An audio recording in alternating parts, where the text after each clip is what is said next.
Recently, the United Arab Emirates experienced an unprecedented natural disaster. Streets turned into rivers, and homes were engulfed by water. But what caused this sudden deluge in a region known for its arid climate? In a shocking turn of events, the UAE witnessed a historic weather event with 274 millimeters *** falling within a 24-hour period, surpassing the average annual rainfall. Experts point to a cut-off low-pressure weather system as the main culprit, drawing in warm, moist air and causing extreme downpours. Amidst the chaos, questions arose about the role of cloud seeding.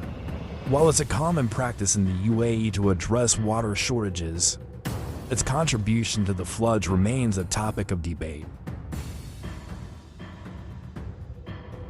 As the waters recede, the spirit of resilience shines through. The UAE's flood may have been unexpected, but it has united the community and highlighted the need for sustainable environmental practices.